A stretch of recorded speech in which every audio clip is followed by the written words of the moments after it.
ҷаноби ҳоҷӣ бигӯед, ҳамин зан метавонад олоти яъне ки мардро ба даҳони худ гирад, яъне ки минет кунад.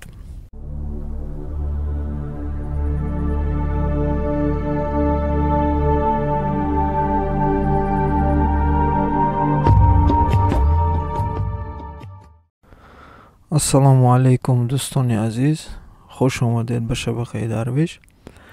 Дар зери навори гузашта, ки навори аз ҳоҷи мирзо буд, саволе шуд.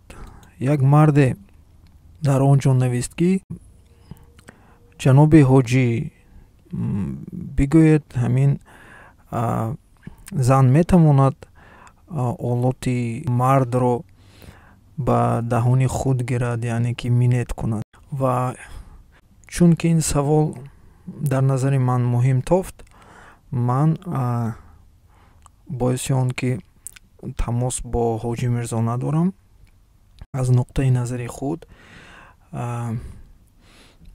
ба ин савол ҳаракат мекунам ки нуқтаи назари худро баён кунам.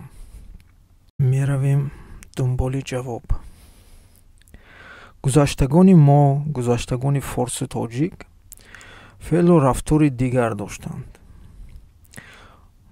Масалан, ба якдигар дурӯғ намегуфтанд, якдигарро фиреб намекарданд, моли якдигарро ба ноҳақ намегирифтанд, хабаркашӣ, суханчинӣ намекарданд, падару модарро ҳурмат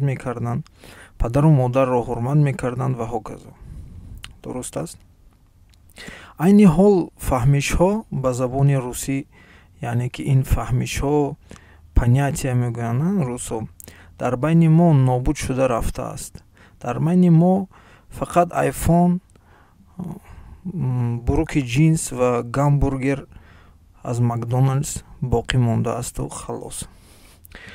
Ҷои таассубаш он ки ин фаҳмишҳо понятия дар забони русӣ, ки одамро ба мусулмон монанд мекунад, дар байни шахсони зиндонӣ боқӣ мондааст.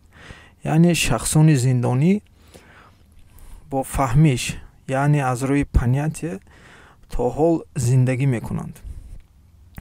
Барои чӣ онҳо чунин зиндагӣ мекунанд, ман дар навори дигар баён мекунам, барои он ки мо ҳоло аз ин мавзӯъ дур нашавем.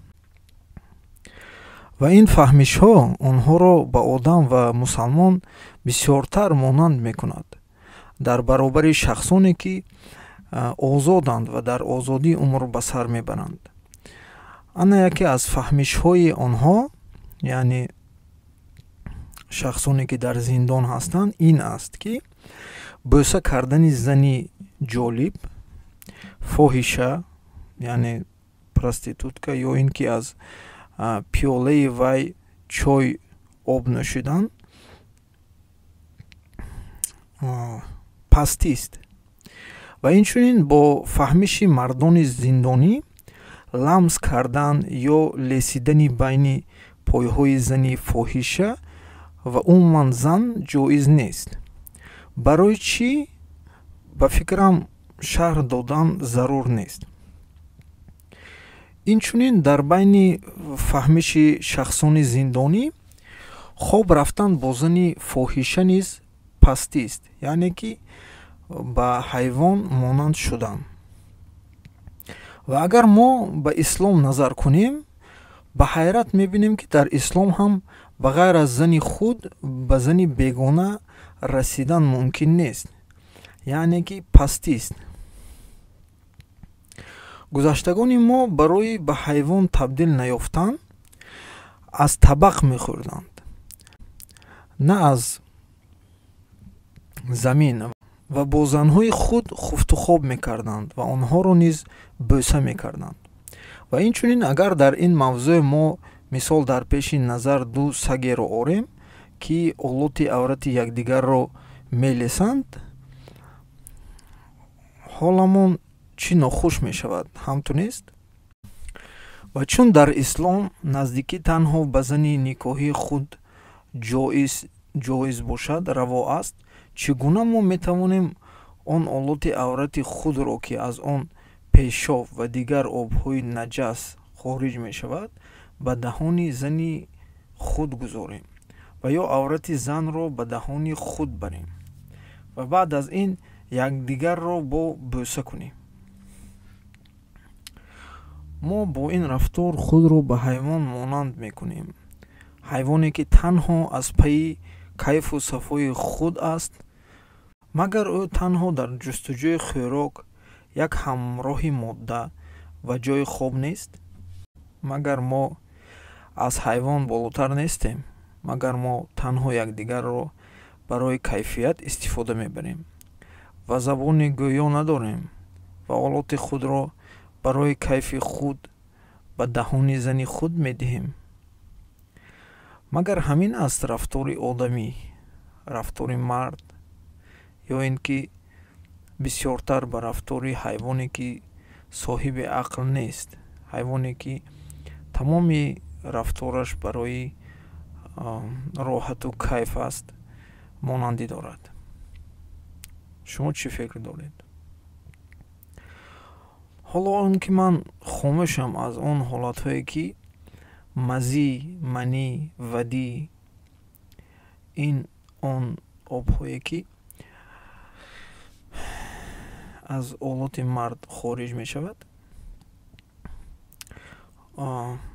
нохост хориҷ шавад ки ҳукми он дар мазҳаби мо, мазҳаби ҳанафӣ, наҷас аст.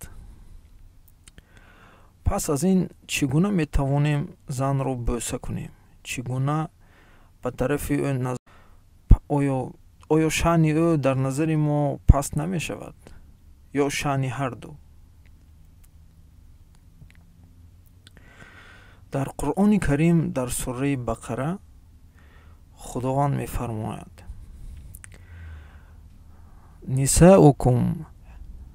нисаؤкум ҳарсун лакум фаъту ҳарсакум анна шиътум.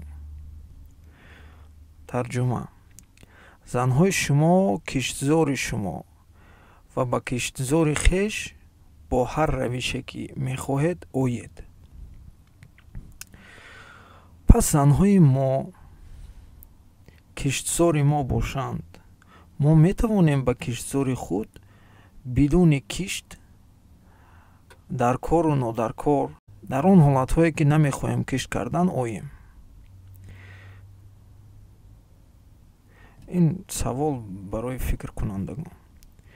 Ва саволи дуввум: чаро гузаштагони мо ҳатто ҳамин кампиру мӯсафедҳое ки то ҳол ҳастанд, пештар бо занони худ ҳамхобагӣ мекарданд ва чунин саволҳоро намедоданд ва чун зан ҳомиладор шуд, аборт намекарданд?